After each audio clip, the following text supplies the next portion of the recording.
बातमी परभणीतून। परभणी जिल्ह्यात दुष्काळाचं संकट दिवसेंदिवस अधिक गहिरं होतंय, गडद होतंय। परभणीत असलेले 22 लघु आणि 2 मध्यम प्रकल्प कोरडे ठाक पडले। केवळ येलदरी प्रकल्पात 28% पाणीसाठा शिल्लक आहे। दरम्यान जिंतूर तालुक्यातील भोसी या कोरड्या पडलेल्या लघु प्रकल्पातून आमचा प्रतिनिधी पंकज क्षीरसागर यानं घेतलेला आढावा पाहूया। परभणीमधले 22 लघु आणि 2 मध्यम प्रकल्प हे कोरडे पडलेले आहेत। परभणीमध्ये दुष्काळाचं मोठं संकट सध्या पाहायला मिळतंय। परभणी जिल्ह्यातील दुष्काळी परिस्थिती गंभीरतेकडे जाताना दिसत आहे। आपण जर बघितलं तर जिल्ह्यातील 22 लघु आणि 2 मध्यम प्रकल्प कोरडे पडलेले आहेत। मासोळी गंगाखेड तालुक्यातील आणि करपरा जिंतूर तालुक्यातील हे 2 मध्यम प्रकल्प आहेत आणि 22 लघु प्रकल्प आहेत, ज्यावर ग्रामीण भागाची मदार असते पाण्याची।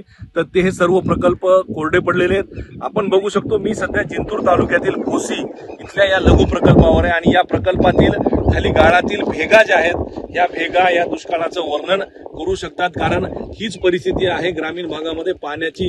कारण पूर्ण प्रकल्प जे आहेत ते आटलेले आहेत आणि आटल्यामुळे पाणी परिस्थिती जी आहे ती गंभीर होताना दिसत आहे।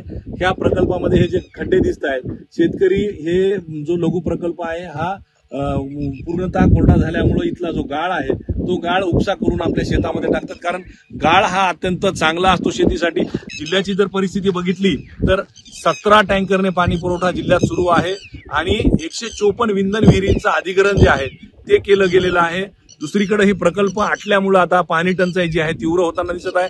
मान्सून यावेळेला वेळेत असल्याचं हवामान खात्यानं सांगितलेलं, मात्र पाऊस केव्हा बरसणार, पाणी केव्हा येणार, त्याचबरोबर चाऱ्याचा जो प्रश्न आहे तो सुद्धा, चारा केव्हा उगल हा सर्व प्रश्न आहे। आणि यामुळेच काल मराठवाड्याची जी मुख्यमंत्र्यांनी बैठक घेतली त्या बैठकीमध्ये सुद्धा ग्रामीण भाग असो का शहरी भाग असो लोकांना पाणी पुरवठा करण्याचे आदेश मुख्यमंत्र्यांनी दिलेले। मात्र जर आपण ग्राउंडवरची जी परिस्थिती बघितली तर ही भीषणतेकडे जाताना दिसून येत आहे।